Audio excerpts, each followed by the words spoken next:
All right, that was a great video. After the video, now we have the panel discussion, which is going to be talking about redefining customer experience for the new era. It's going to be talking about how do companies sustain high level of resilience while reaching new customers and future-proofing the businesses. The speaker, the panelists for this particular panels are Ms. Lynn Blakenord. She's the head of Group Loyalty and Customer Rewards from Discam. Linton Peters, Executive Chairman from OneCart. Simon Hartley, founder from OneDrop.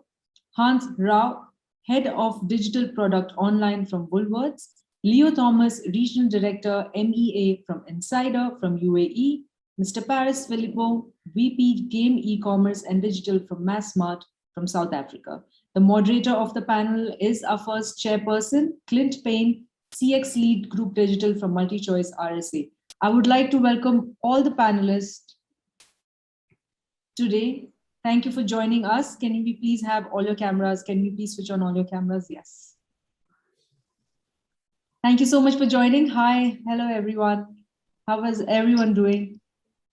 It's a super packed panel, looks great. We are looking forward to a very, very great discussion. So I would like to hand it over to Clint now. Clint's the moderator for the panel. Good afternoon, everybody. It's just gone 12 o'clock, so we're here in Joburg. And I have got some of the best loved brands in South Africa on the panel with us today. I think these are going to be recognizable to most of us around here. And what I'd really like to start off by asking, given that, that our theme for today is resilience, what has changed for you over the last 2 years during the lockdown and during the COVID-19 pandemic? What has made difference? How have you maintained customer centricity, and how has your business adapted to the new way of work? So I think I'm going to start off by asking Paris from Massmart. How's Massmart coped with its digital channels and how you linked all your operations in this new world of COVID-19? Hi, Clint, and thanks. I think, for Massmart, it's been an interesting change. Massmart's got several big brands that are loved by the community. So you've got, the big brands that most people are probably linked to us are Macro and Game and Builders Warehouse. So, we've been doing a lot of different things over the years, our physical retail as well as our digital presence in e-commerce. And I think the most important thing for us to look at is, what is it that customers want during this time? And a lot has changed. So for me, providing a consistent, personalized and secure experience for customers across our channels is important. This is a theme that I think a lot of people can connect with. In a world where physical retail has been forced to offer compelling digital shopping experiences quickly, customers expect consistency between online and offline channels, and that's been something that we've been focusing on as well. This has always been the case though, but online generally has lagged for traditional retailers anyways, and now there's more volume online, so there's a lot more scrutiny to this. Customers really want simple things for online shopping, and I think this is probably a topic that a lot of the panel is going to touch on. But when I think about online shopping, what customers want, and it's things that we focus on, customers want a wide assortment with available stock. They want accurate product information to make informed decisions. They want options when it comes to payment and delivery types, reliability when it comes to delivery of their orders. So, not just getting it on time, but getting what they think they bought online, making sure it's the right product. Easy returns and query processes. All these things are important. Everything else is important, but it's more ancillary, whether it's your user experience or adding things like ratings and reviews, those kind of things. But customers ultimately also want a level of personalization to feel like they're heard and understood across channels, and that's really important for them. And the importance there is for customers to also look, or for companies to look after customers' personal details, their data and their privacy at the highest levels and so on. So that's really important. And I think that's where Massmart's really been focusing on.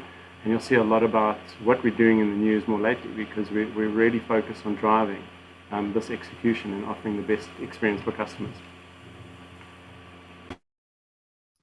Thanks very much.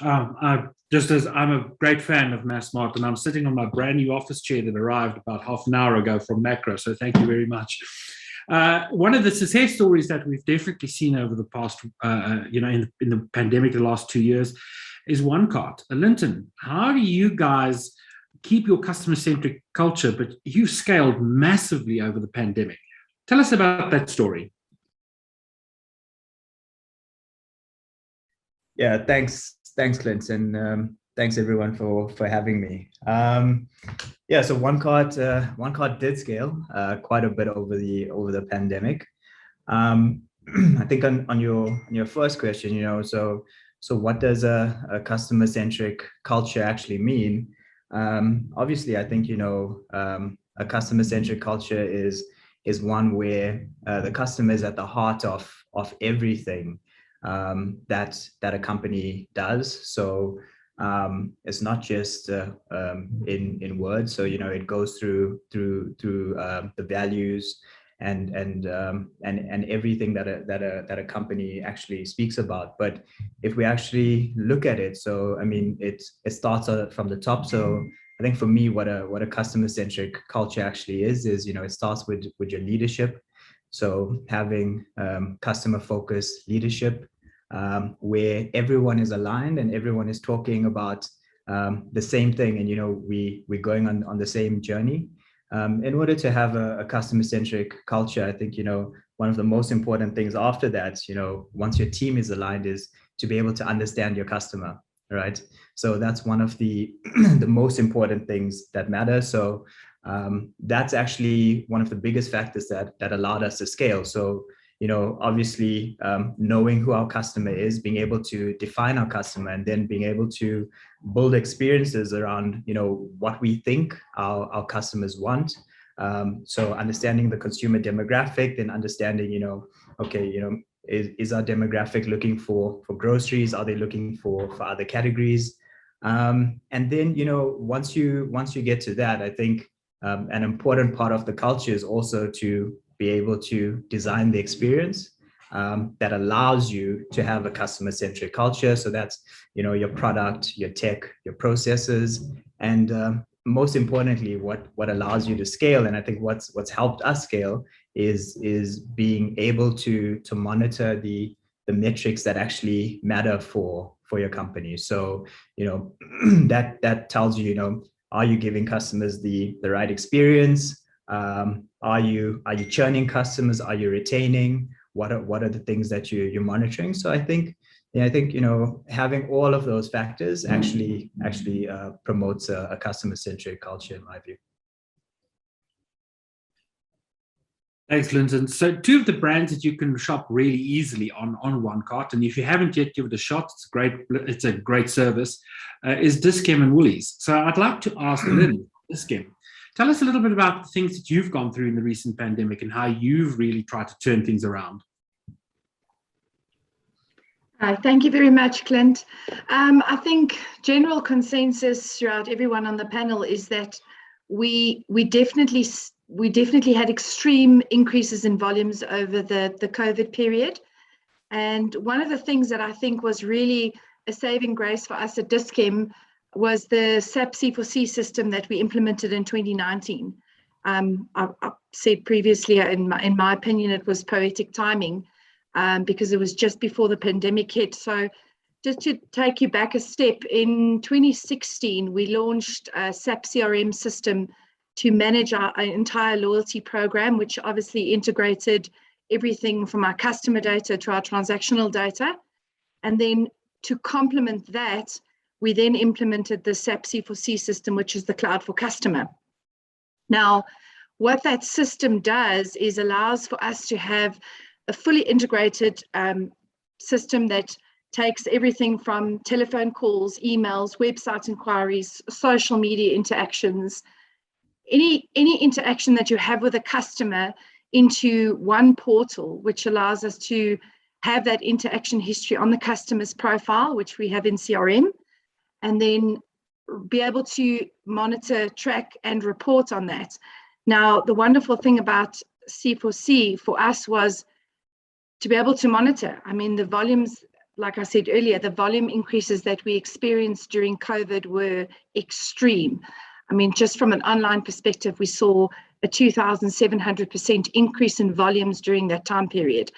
So you can imagine for so volumes to that extent that you haven't prepared for, it's quite intense. And C4C was the one thing that allowed us to be able to, that we couldn't previously do. We couldn't previously track and know how far the customer's query was, where it was within the stages of resolution, who was dealing with it, how long they'd been attending to it. And C4C does all of that. So you build everything into the back-end integration, all your escalation processes, your SLAs, your standard operating procedures, and it really does allow for accountability within the other departments and categories within the business. So if we assign a category, if it's a complaint from a customer that comes in via whichever channel it may come in, and we assign in the back end that we've got a minimum of a 2-hour response time, all of that is built into the back end. The system automatically escalates it to the correct people. And then if it's in breach of SLA, there's another support group that then gets a notification to say that there's a complaint from this category, from this store that was received on this date and time, and it hasn't been attended to yet. So that for us was really phenomenal. And I think it gave us a lot more accountability within the business, as I said previously. And then obviously the reporting as well, because you previously to having C4C, it was really a lot of, your perception of this category perhaps takes a bit longer to respond, or that category takes a bit longer to respond, or the opposite. But everything in C4C gives you an exact report and says, if this is the category, this was the average response time to your queries, this was the average resolution time. So for us, it really was a wonderful system. We're using it obviously extensively, and I'm really glad that it was something that we managed to implement just in time before COVID hit.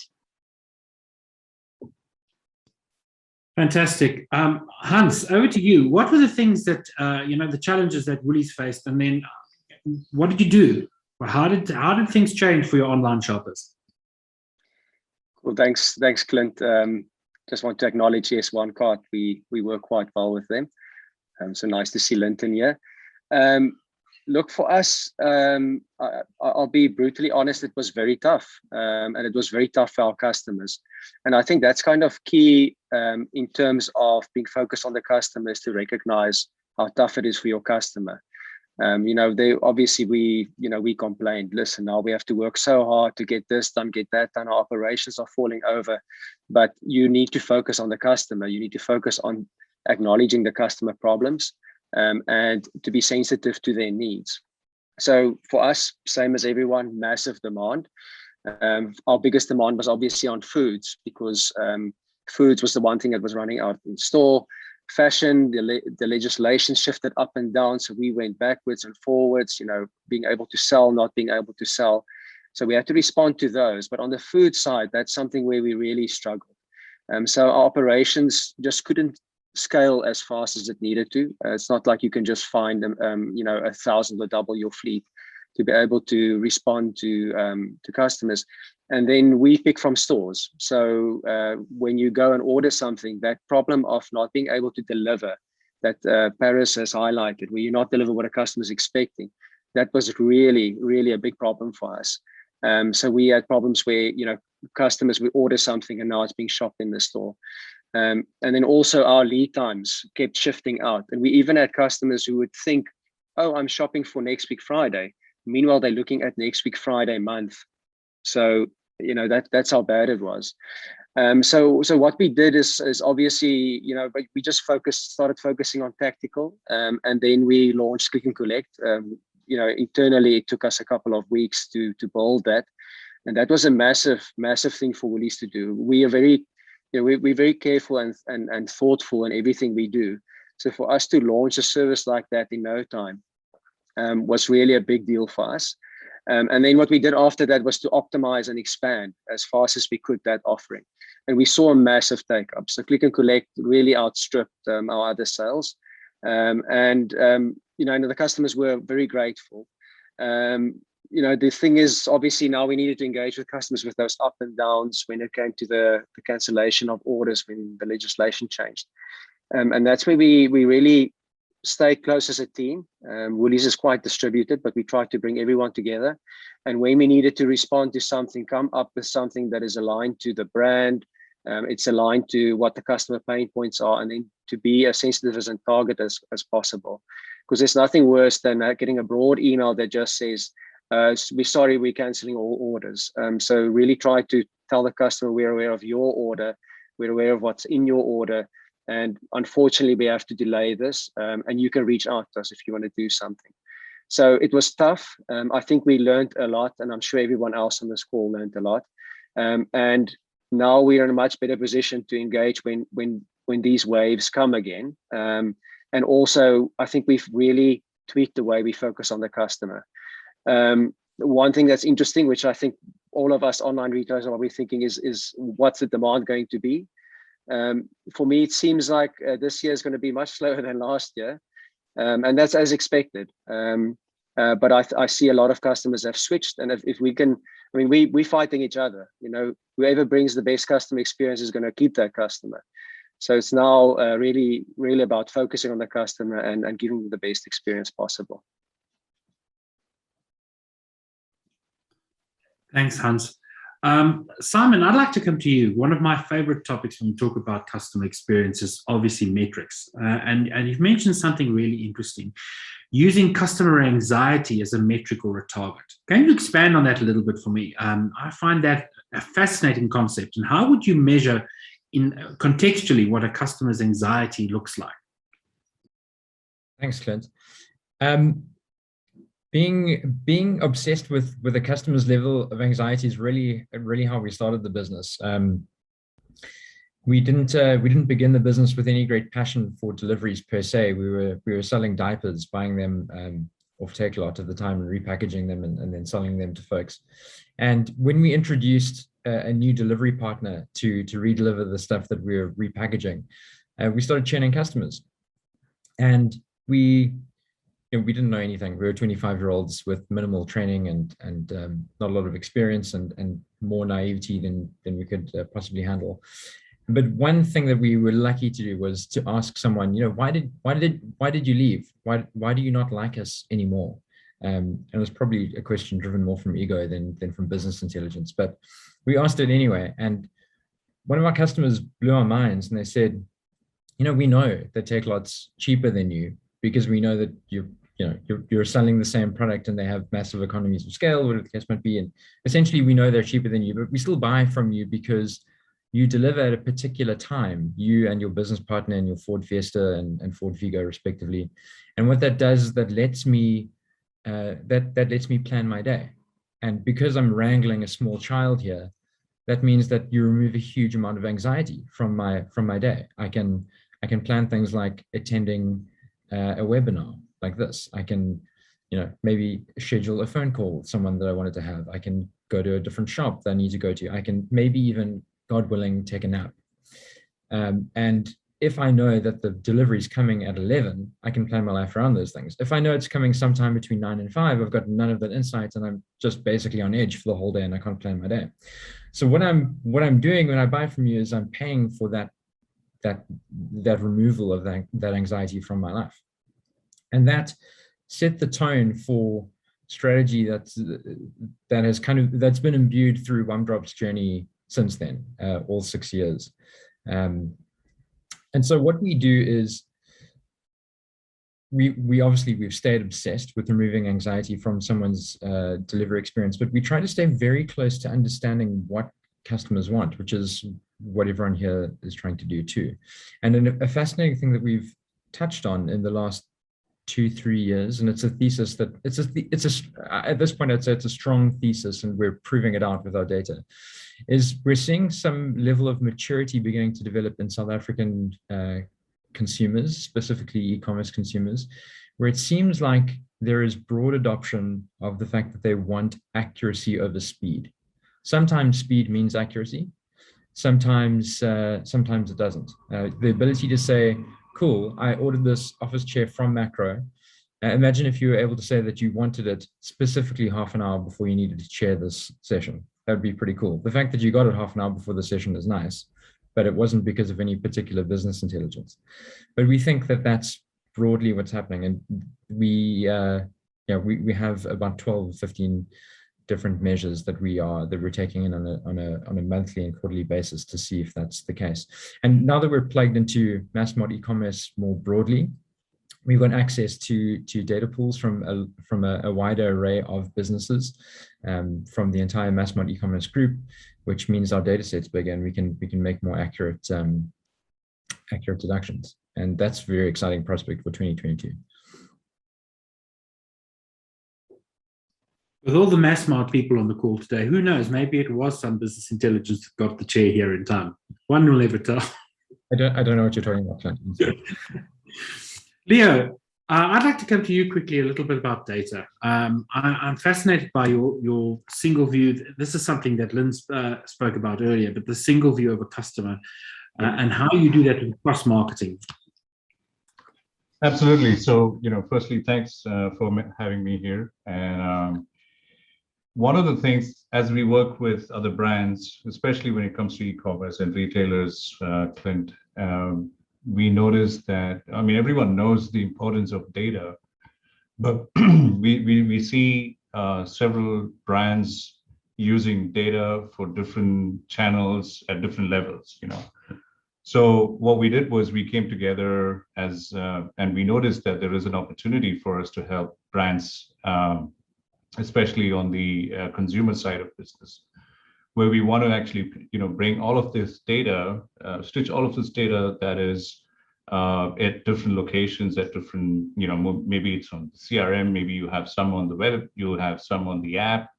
So we came up with Insider's platform where we could actually bring all of this together at one place, not only just bring the data together at one place, but also the ability to connect with each of these different customers at different levels using different channels. Like it could be emails, it could be SMS, or it could be on the website, when the user comes in, so that the experience is consistent. And what's most important is unifying all of that data together for you to understand who's who in your customer database. So there's some benefits that we definitely see. Of course, you are able to, one, with a 360-degree view of each of your customers, you're able to deliver personalization based on current and relevant data. That so if it's not personalized or relevant, like your message is sometimes annoying or your experience is not that great. So like recently, I had a discount coupon for a product that I purchased yesterday at 100% price, and today I get a discount coupon for 30%. So like these are sort of experiences that your impressions that you're leaving with your customers. So it's quite important to have these data connected together and use that at a relevant time. The other thing we were able to help brands with is also helping brands to thoroughly segment all of those customers and also analyze the data to make sure that we have the right plan implemented. So this 360-degree view makes customers get classified correctly. So this way your team knows John from website, John website and John mobile web is the same person, and so you can synthesize this data. So that's something that's not possible without the unification. At around the consistency of cross-channel marketing, the couple of things, you first need to define your personas, as Paris mentioned sometime back, the demographics, the psychographics, etc. This is quite important. And the next thing, obviously, is to establish a clear brand guidelines to support consistency across the different channels. So because we are also providing with the expertise, because of the brands that we're working with, as we offer the technology, we are able to help with these experiences. Of course, I would say that single customer view is foremost the most important step towards improving your customer experiences. Thanks very much. I think that one can't really start talking about the redefinition of CX without actually, touching on, or at least talking about, how organizations approach bots and AI. How are we going to use them in South Africa? What does that mean in terms of language? What does that mean in terms of our informal markets? And what's going to be the most cost-effective way for organizations to approach bots and AI? I'd like to ask Philip, Paris, sorry, my apologies, Paris from Massmart. How are you guys thinking about bots and AI? What's in your plan going forward? It's an interesting question because, from our side, and I think our view is really focused on doing the basics incredibly well, rather than getting into all the fancy stuff immediately. And that's really core to what's going to make it more important for customers and dealing with their customer experience. I think everyone on this call has touched on the fact that you kind of want to understand what your customers are doing, how they're interacting with you, and how you're dealing with them. However, having said that, we need technology to enable a lot of how we improve that customer experience and understand our customers better and make it easier for them to interact with us. So from our side, we are reviewing obviously our tech landscape and what the whole tech stack looks like, how it integrates, and how we can get to a point where we can also leverage tools like C4C, which we also have in the business, and basically get to a point where all these things are interacting, including chatbots, multi-channel conversations, bringing it all together so that there's a single view of that customer. And like I say, whether it's in-store, online, or if it's multiple different types of online digital channels, we're leveraging technology like that just to keep the conversation, almost on a one-to-one level. So whether it's a call center agent dealing with a customer, or someone in the store, or someone from our online team, we need to leverage technology to be able to, coordinate that conversation with the customer and treat them, on that personalized one-to-one kind of basis. And I think that's really important for us. From an AI perspective, I think, again, that's going to be leveraged where it makes sense in the business in different formats, whether it's, from how we aggregate and manage our data to, how that derives the kind of insights that gives us actionable sort of pieces of knowledge that we can act on and put out really good product, whether it's a service or whatever it might be to our customers. That's really important. So, at this stage, like I say, I'll go back to really where we are as a business, and our focus is around offering an improved, reliable service to our customers. And all the fancy stuff is something that we want to include in our landscape, but I think that will come as soon as we earn the right to get there. And I think that's probably the most important thing. But it without a doubt is going to be something that we'll be leveraging, and probably quickly as we lean into it. So we want to move fast. We have to do so reliably and not at the expense of customer experience along the way, just so we can do all the sexy stuff, so to speak. What struck me from what you just said there is, once we've earned the right to go there. And I think that that's a refreshing and really insightful point of view, an insightful prospect. I think earning the right to do all the fancy stuff is how we should be approaching many of the things that we do in our businesses. And hopefully earning the right means customers get to decide that ultimately at the end of the day. Lynn, so many people are speaking about 360 view of customers. I mean, it's been mentioned by everybody on the call now for a number of times. What's the one thing you've learned very quickly from doing your single view of customer that you did with C4C? And what's the one thing you wish you hadn't have done? Okay, wow. So having a single view of a customer, I think if I have to say, the one thing that we realized is that you have a perception of what your customer looks like and how they interact with different areas of the business. For us, for example, obviously dispensary is very big in our world, and then there's front shop as well. And there was always the misconception within the business that the customer that interacted within the dispensary was not the same customer that was interacting in the front shop. And the single view of the customers through SAP CRM actually proved that to be untrue. And it's the same person, whether they're interacting with you in the dispensary or in the front shop. And I think that changed our way of thinking and our approach towards the customers. Obviously, primarily pharmacists who care. I mean, that's the ethos of our business. But that person that you're dealing with in the dispensary is exactly the same person that you're dealing with on the shop floor. And although they're interacting within different areas of the business, they still want to be treated the same way and be recognized for, you know, the fact that they're interacting with all the different within all the different areas of the business. Something that we learned.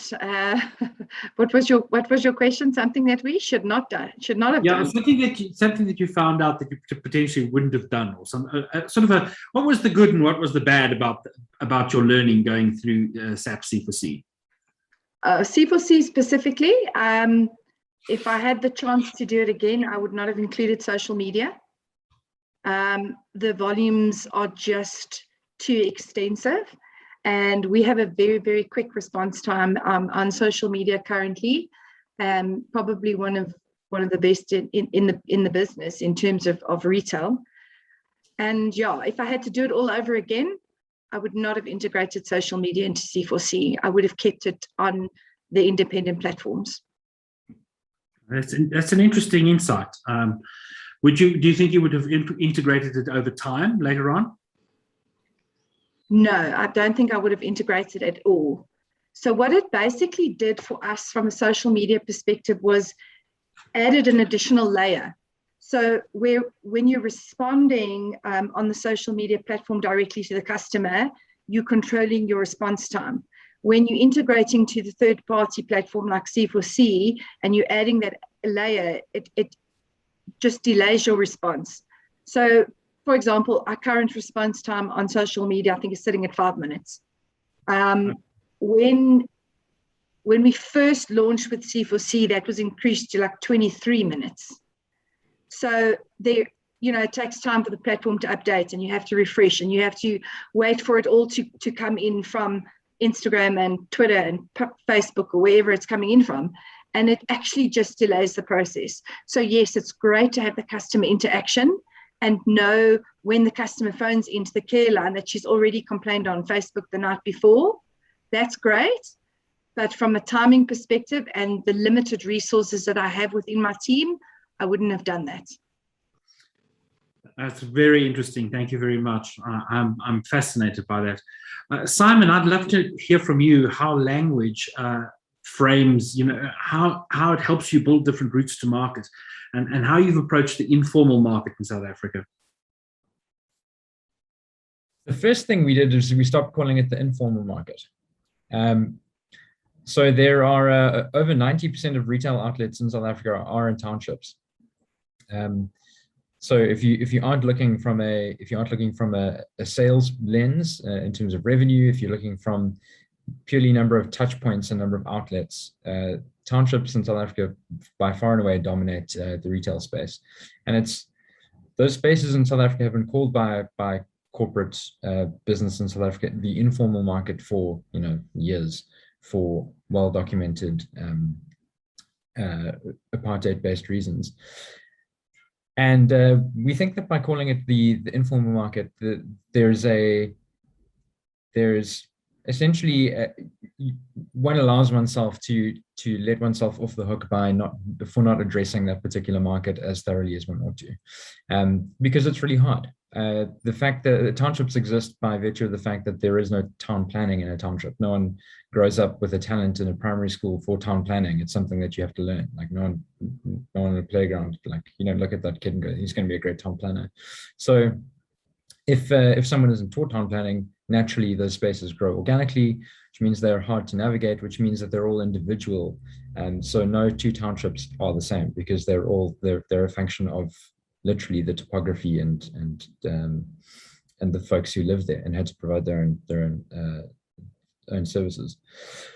So our approach to serving the main market has been to tackle a township at a time. to build a route to market for each township that we serve in. So we currently service Unilever delivering goods to spaza shops, and the Somali Association of South Africa delivering goods directly to spaza shops too on a wholesale basis. And by focusing on a township at a time, that's meant that we have been able to navigate those spaces more safely, more successfully on a first-time drop basis at a significantly higher percentage than blanket route to markets that decide we're going to attack the informal market. And we've been able to do it at a significantly lower cost to serve.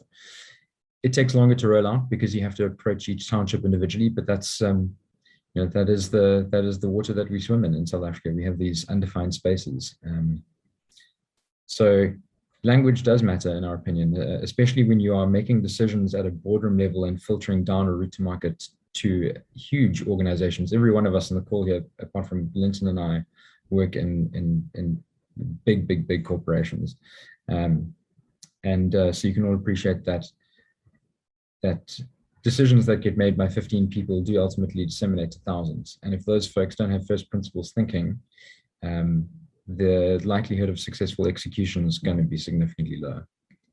So language matters. Understood. Linton, back to you. How have you tackled the informal market or the township rollouts? Have you seen any significant changes, or was there any significant impact in your as you scaled during the pandemic? So Clint, we actually aren't in the informal or township markets at the moment. Yeah, so we haven't addressed it. Of course, it's in our plan, and hopefully I'll work closely with Simon on that. But at the moment, we're just in the formal markets, if we could say that. Okay, understood. Has language been anything that's been a stumbling point for you, or a stumbling block for you? Language, I think if we tie language back to customer experience, I think I think language, like Simon says, language does matter. I think that in different parts of your customer journey, the language that you begin using actually starts to change. I think that as you scale, and you get more refined, you start to control all the different parts of your customer journey. Then you can be able to be more deliberate in your language. I mean, we heard Leo, talk about having a single view of the customer, and I think definitely. I think that it definitely does matter, but I think as you get more mature, as you get more data, then you are able to curate your language a bit more better, which is where we are at now. Okay. It strikes me, Hans, that one of the things that Simon mentioned was, we tackle one township at a time. And it strikes me that I think that in your delivery service, potentially Woolies is tackling one store at a time or one region at a time. Would that be true, and how's it going for you? So look, for us, we obviously want to scale fast, but you need to be responsible as a business, and also be responsible to your customers. So as with Simon's point, if we just go and switch on a bunch of stores for Dash, we may run into troubles that will actually not give a good customer experience. So you actually want to go into each area where you want to operate. And Dash, as an example, and Linton would know this, it's a very operational service. It's not just about switching things on, sending some trainers to a store and doing a marketing campaign to get drivers. It's very, you have to really think it through. But we definitely want to scale faster. So watch out. In the next couple of weeks, you'll see at least Dash being in a couple more places. One other thing to call out is that, this is not a customer-centric view, but this is something we need to keep front of mind, is that to make some of these things profitable and sustainable, you have to think about things more carefully. And what we've seen in especially on the on-demand space is that there's a bit of a land grab going on. So a lot of, well, the big retailers, two of them specifically, they are really fighting for market share to try and get more customers. But it is coming at a great cost. And that obviously is not, you won't know that now, but you'll probably see it in some of the financial reporting over the next couple of years. So there's a fight to make it, to optimize it. And because a big cost is in operations, that's where you really need to work with your delivery partners to figure out how can you make it more sustainable. Thanks very much. I think we're starting to get towards the end of our session. So I'd like to ask you all, sort of as a one-liner, what would you like to leave the audience with when it comes to thinking about how CX has been redefined in this particular area? And let's start at the top of the list that I've got here. Paris, what would you like to, is there a one-liner you'd like to leave our audience with? Sure, one-liner. It's a difficult one.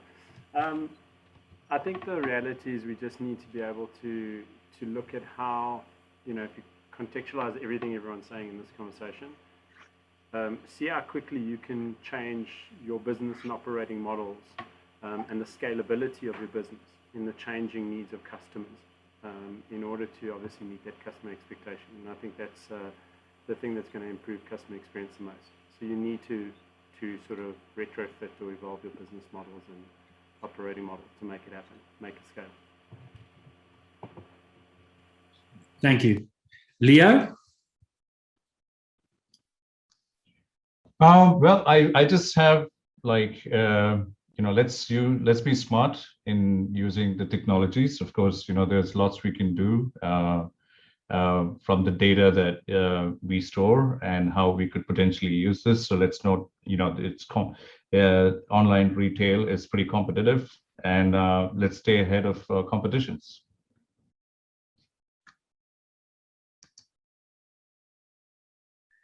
Fantastic. Over to Simon. Simon, what's your closing thought? One-liner. You can have to. In final mile delivery, customer success is entirely predicated on driver experience success. That's interesting. Can you expand on that for us for just one more line? Sure. Drivers have really horrible jobs and are treated as like a commodity. And if you, for 70%, if you were only successful at your work 70% of the time, you would be a fairly miserable person when you interfaced with other people.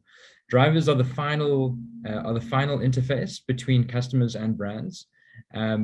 And if you can create an environment that allows drivers to thrive, feel safe, and operate safely, you will be able to transfer a significantly improved customer experience to the end user. Wow, fantastic. Thank you very much. That's a great insight. Hans, over to you. Sure, difficult one to follow. As what Simon says, at Woolies, we've got this this equation where we say the customer experience is employee experience squared. Obviously in our business, we have a lot more people that interface with customers, but that's very important. So I just wanted to echo that. I think that is very important, that if your staff that's facing the customer knows their job well, they can do their job well, and they understand how the business operates and can explain things to customers, then the customer experience will be much better. But just back to my one line, I think it's very important that whatever you tackle, you need to see it through the customer's eyes. We tackle too many things where we think it's a big shiny thing, but you're not really thinking about what it does for the customer. And as soon as you do that, then you start looking at a problem a different way, and you start re-evaluating your solutions. Why would we do this little thing that's not actually going to add value? Let's rather focus on what it does for the customer. I think that's very important. Look at it through the customer's eyes. Thank you very much. Lynn, a final word from South Africa's favorite chemist. Thank you. I think, in all honesty, what COVID has taught us as a brand is that there are three things that a customer wants and expects from us, and that is efficiency, transparency, and honesty. Okay, that's really, really powerful. Efficiency, transparency, and honesty. May we all live by that motto. finally, Linton. Yeah, I think that for us, what's been good for us is, we focus on putting the customer at the heart of everything we do. So really at the top of our business, the top of our focus areas is actually our number one thing in terms of our values. If I had to say a one-liner for the future, I would say that, we have to get closer than ever to our customers in order to be able to give our customers what they want before they even know that they want it. And I think that's where the future is going. Fantastic. As we wrap up today, I'd like to ask Leo if you could just, as a sort of a final thought for us, let's talk a little bit about data orchestration and how you improve your customer experience. Tell us a little about what the things that you do at Insider. Well, I'll be real quick. I know you mentioned that you're out of time.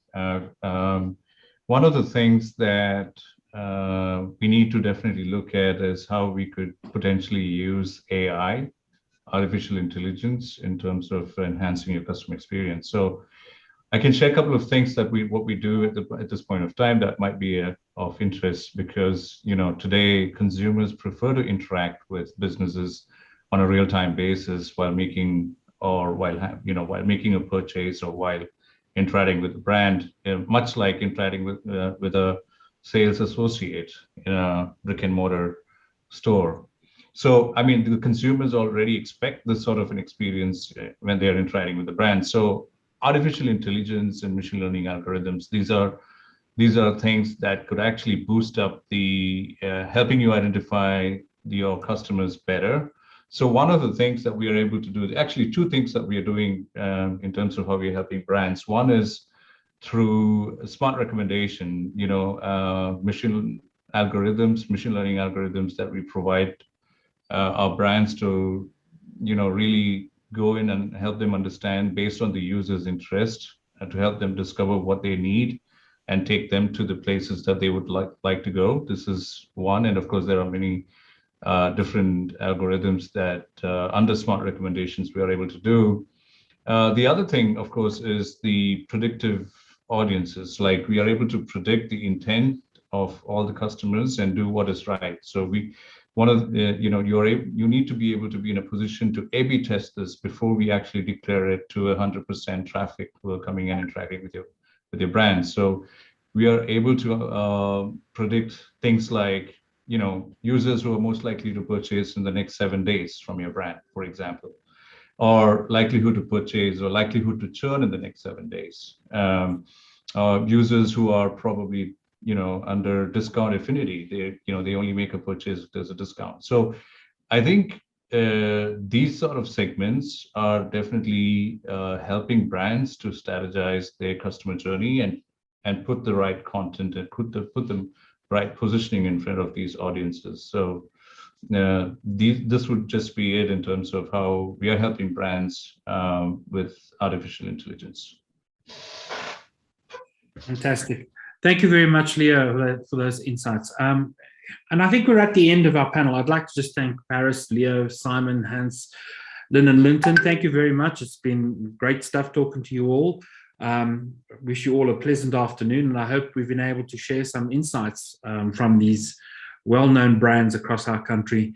And I hope that the audience has enjoyed what we've had to say for them today. So without any much further ado, I'd like to hand back to Pooja.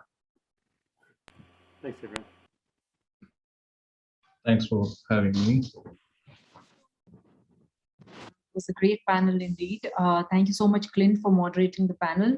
Thank you all the panelists for taking out time for being a part of the event.